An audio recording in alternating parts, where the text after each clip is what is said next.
The people of Vai welcomed their liberator with open arms, celebrating the freedom from the remnants of Afzal Khan's defeated army. The spoils of war, including numerous animals, weapons, armors, and a vast treasure, were left behind, strengthening our kingdom's might. Shivaji Raje, fueled by the momentum of his recent triumph, didn't pause for rest. With a swift decision, he directed our forces towards the western coast, sending the commander Doroji to reclaim the territories of Konkan.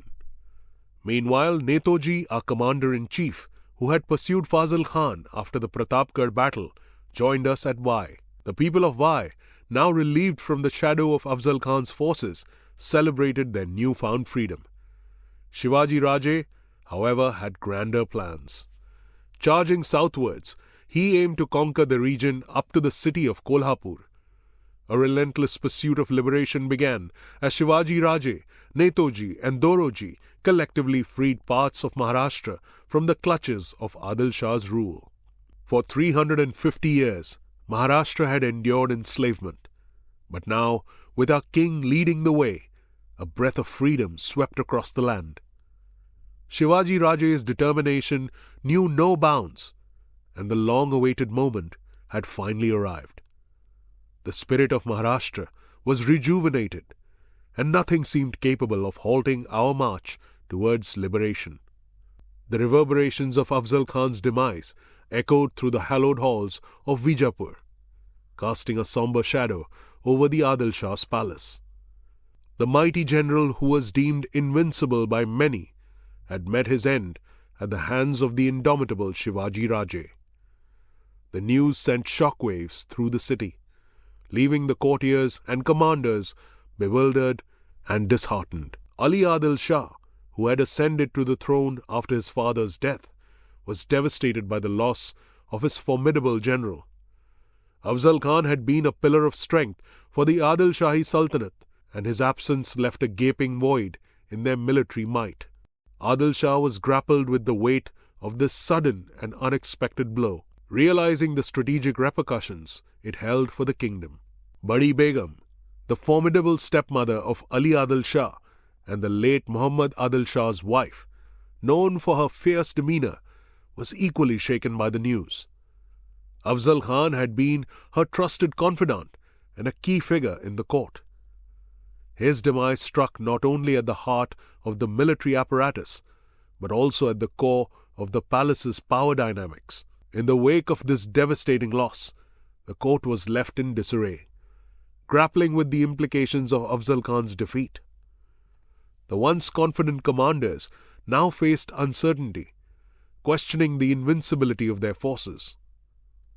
The aura of fear that Afzal Khan had cultivated around him was shattered, replaced by an uneasy realization that Shivaji Raje posed a formidable threat. 3 days later, the palace received yet another startling revelation. Shivaji Raje, fueled by the momentum of his recent victory, was marching towards Kolhapur with the intention of conquering the formidable Fort Panhala. This news further deepened the crisis in Vijapur, as the Adil Shah's court struggled to come to terms with the dual blows of Afzal Khan's demise and the advancing Maratha forces. The fate of Vijapur hung in the balance, and the once confident court now faced an uncertain future. The shockwaves of Afzal Khan's defeat had far-reaching consequences, and the strategic landscape of the Deccan was undergoing a seismic shift, with Shivaji Raje emerging as a formidable force to be reckoned with. From north to south, Maharashtra had become the focal point of attention. Various foreign powers, including the British, Dutch, French, Portuguese, Qutub Shah, and even Aurangzeb, were closely monitoring the situation. Some were still unaware of Afzal Khan's defeat, assuming Shivaji Raje had met his demise. Adil Shahi commanders stationed in forts across southern Maharashtra had grown complacent, believing Shivaji Raje's defeat was imminent. Unprepared and relaxed, their forts crumbled before the vigor of Shivaji Raje's energized Maratha army. The soldiers, fueled by unwavering belief in Shivaji Raje's divine blessings, swiftly liberated 18 towns in just 13 days after General Afzal Khan's demise. Yet, Shivaji Raje's gaze remained fixed on the formidable Fort Panhala, a historic stronghold in southern Maharashtra, built in the late 12th century by the Shilahara ruler. This formidable fort, standing as a testament to time, would soon feel the approaching storm of the Marathi forces, relentless in their quest for liberation. In a formidable display of military strategy and unwavering determination, Shivaji Raje led his forces in a relentless 2-day siege of Panhala fort. The ancient fort proved to be a challenging adversary.